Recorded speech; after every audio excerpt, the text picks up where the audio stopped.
started breaking nationwide without a band, without management, with no representation, nothing.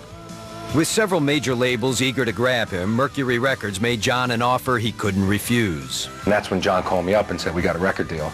I'm putting the band back together. I said, if you're lying to me, I'm going to kill you. With Dave Bryan on board, John brought in local bass player Alec John Such and drummer Tico Torres. I got a phone call from Alec. He says, I'm playing with these guys, and you should come check it out. I met John. John came over in like 1.5 feet of snow. The last member to join was a charismatic 24-year-old lead guitarist named Richie Sambora. I learned how to play guitar from playing with the bands I love. I used to sit there and play with Eric Clapton, play with Johnny Winter, play with Led Zeppelin, Aerosmith, and that's the way I taught myself how to play. Richie had left college in his freshman year to work full-time as a professional guitarist. He was an experienced pro by the time he caught Bon Jovi's act on stage. And I went, yeah, that kid's a star. That could be something good. I can fit in here. He came and saw me and had the balls to walk up to me and say, I'm going to be the guitar player. And he was really persistent. And he said, all right, know these songs, blah, blah, blah, blah, blah. He gave me a demo tape and this, that, and the other. And of course, I came in prepared, like, and he was late. And by the time he got there, like, the band was sounding better than it obviously ever did. And he just walked in and went, okay, you're in. That was it. John had gathered together a musical brotherhood of 5 kindred souls. To capitalize on his success with Runaway, the band was called simply Bon Jovi. The timing factor was right for a band like Johnny, and the players were all there.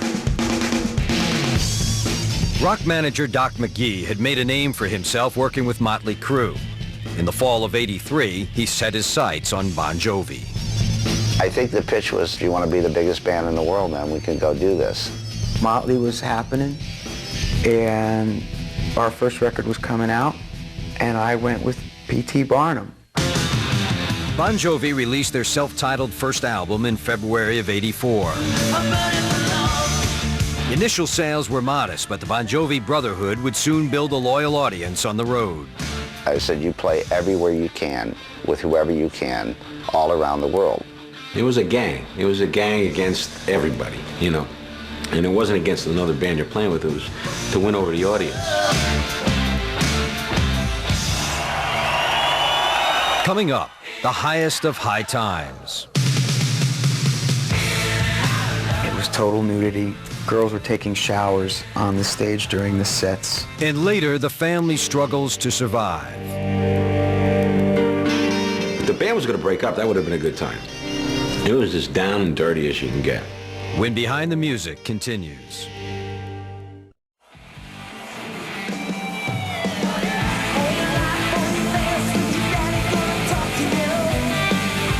By 1984, Bon Jovi, a band of streetwise musical soulmates from New Jersey, prepared to take on the world as one family.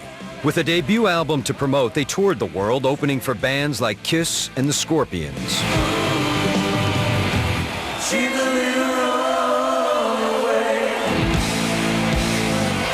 The band had been together for less than a year. Bon Jovi were young and hungry. It was a struggle to keep it together. It was, in a way, Bon Jovi against the world at first. Dedication to the Bon Jovi Brotherhood proved a stronger bond than their commitments on the home front. Tico and Alec were the ones that gave up a lot.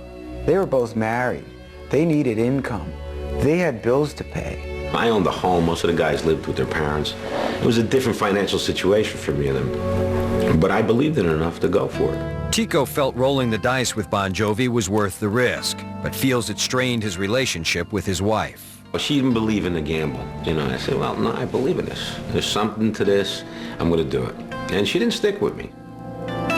The pressures of constant touring didn't help John's 4-year relationship with Dorothea. I ran away and joined the circus, you know, I went on the road. So she wasn't very excited about that prospect and said, you know, why should I sit here and wait? Dorothea didn't wait. She and John broke up.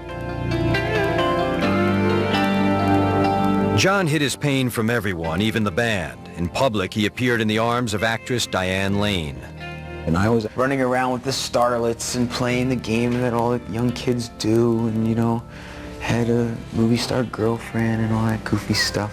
He had his binges, like everybody does when you're a rock star, but I think he always knew that he would get back with Dorothea.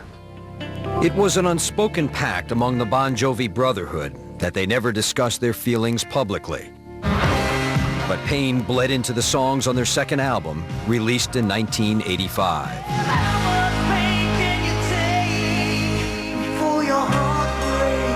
On the second album, everybody had girl trouble or something. It was like, you know, it was a very depressing record. You know, the point of view was so bad at that point.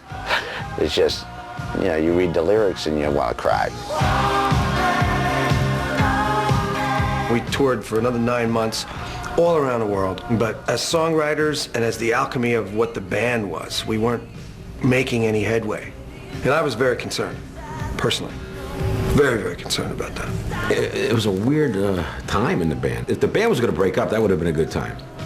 It was as down and dirty as you can get. All I really wanted to do was get back home. John went home to Jersey and Dorothea. I went to her mom's house and did the whole, you know, you gotta come with me, you gotta be, you know, I want to be back together. And so, you know, she fell for it. But soon after reconnecting with Dorothea, John headed to Vancouver with the boys in the band to record their third album.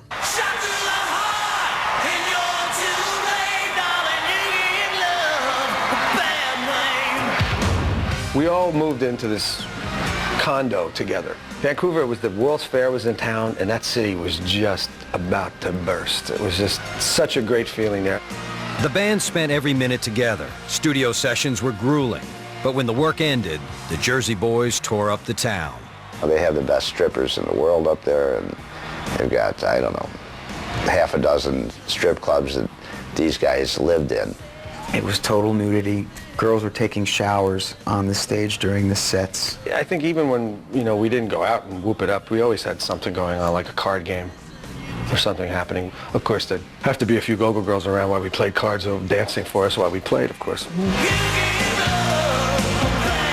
We were messy, garbage everywhere, late night, stereos going at all times. Our reputation got around in Vancouver.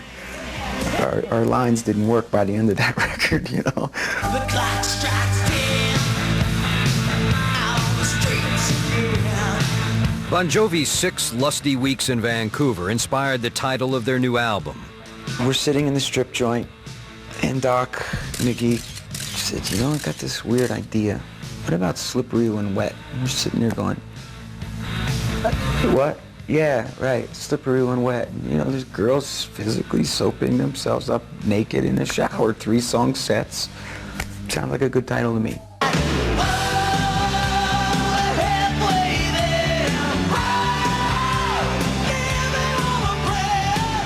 In the summer of '86, Slippery When Wet slid straight to the top. It was hard to get the records out and pressed and everything else because we didn't plan on it. I mean, I think they shipped 40,000 records of Slippery When Wet or something. So when it was hitting, you know, they were just pumping records out. That fall, Slippery When Wet was the #1 album in the country. It eventually sold over 12 million copies. I think we sold 1 million records a month for the first 6 months. You know, it was just, it took off and just went through the roof. After 4 exhausting years, Bon Jovi was the hottest band in America. They celebrated the news as they did everything else, together. We just like all huddled together and kind of gave group hug. It was kind of neat that we hit #1 and we were the biggest thing, you know, since sliced bread that day. So that was kind of cool.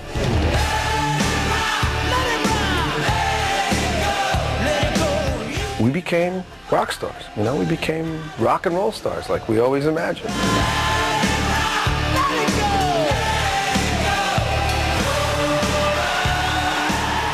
Coming up, the Bon Jovi machine runs into a medical emergency.